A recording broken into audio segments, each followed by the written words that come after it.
Hi everyone, how you doing? James here at Linode. Thanks for watching. So last week I presented a panel down in Bristol for the CompTIA community meeting. It was with three terrific MSPs. I'll give them a bit of a shout out. Andrew at Abyss, Dave at Myson Pages and Holly at Purple Frog Systems. And we were basically talking about three main areas. It was security, staffing and growth. So I thought I'd just try and recap a few of the points that stood out in my mind because there was absolute gold on the day. So here we go. In terms of security, I asked them, how do you encourage uptakes? You might have the best security stack in the world, but how do you encourage uptake from your customers? How do you convince them that this is important?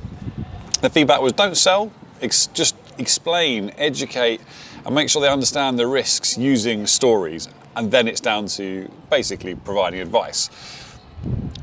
Dave's approach was to basically just bundle it in. There's one offering and that's it. Don't leave that door open. You either take up our recommended security offering or you don't. How do you approach difficult conversations with customers who just aren't up for this, who don't want to invest? Well, we don't do business with them was the answer of the panel. Basically, you either take that option or they walk away from the business. I asked about outsourced security. With cybersecurity being such a headache for every MSP at the moment, why not just outsource the whole lot to someone else? Well, the answer was security is baked into what we do, and we prefer to lean on the vendors. Let the vendors, they have the expertise, let them help us, support us with education and with introducing it to our clients. So be careful not just to go for the shiny object syndrome where the next vendor looks great and we just keep shifting and shifting and shifting. Build up a relationship. Where do we find out about security vendors? Where's the best place to go? Community groups, CompTIA, Tech Tribe, and other user groups. These are the best places to go. You get the vendors talking to you. Perhaps they'll do a presentation or something along those lines, and then you get the good stuff. You get basically the feedback from the partners.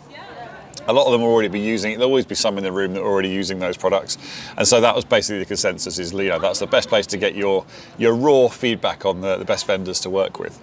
We talked about recruitment. I think the main message here for recruitment, it's a challenge for every MSP at the moment. The main message really was take a long-term view.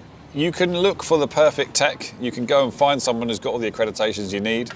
They're probably going to move on again if you hire someone of that nature, of that experience. Your best bet, and this applied to all the panelists, was to take a long-term view, and if you can, recruit from university or look for the soft skills, look for the attitude, and the tech can be trained. Start now for the future. Don't just immediately try and recruit for the immediate problem. And actually Holly at Purple Frog takes it a step further. She goes into schools and does talks there. And so she's obviously, starting very young indeed.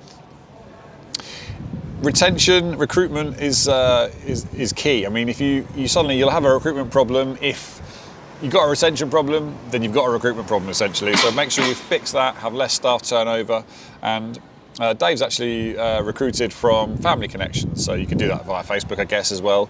But look after your staff. Make sure you're doing things like Holly said about tech timeout. So make sure they're having some fun downtime as well. Perhaps make sure they're getting a good split of office and home working if that's what they're looking for. Basically, stay in touch with your staff and how they're feeling and whether they're being overworked, overpressured. I guess it's just keeping in touch with them, keeping that solid line of communication going. In terms of growth, I asked one question was, what was the biggest step change you made in your business?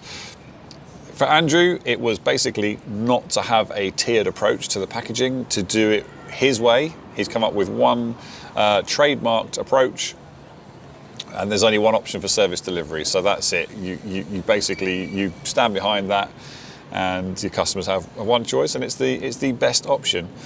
Dave made a big decision in moving away actually from a business partner, and that's something that's helped the business grow ultimately because perhaps that person's views weren't in line with his own, and the way the business needed to go.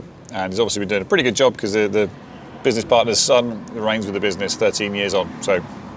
And Holly moved from a managed services model. Moved from a project-based to a managed service model with our data analytics stuff. So that's something that I think probably most MSPs can relate to. It was a terrific event. As always, there's so much to be learned, both at the keynotes, the talks, and the networking. It genuinely is one of those places where you hear loads of business problems being talked about and plenty of advice being given from some of the most established, successful people in the industry. So I can't recommend them enough. Anyway, I hope you found this video useful. Bit of a recap. No doubt I've missed a few points, but hopefully that gives you a bit of a flavour for the kind of points that came out of the session. Okay, all the best. Take care.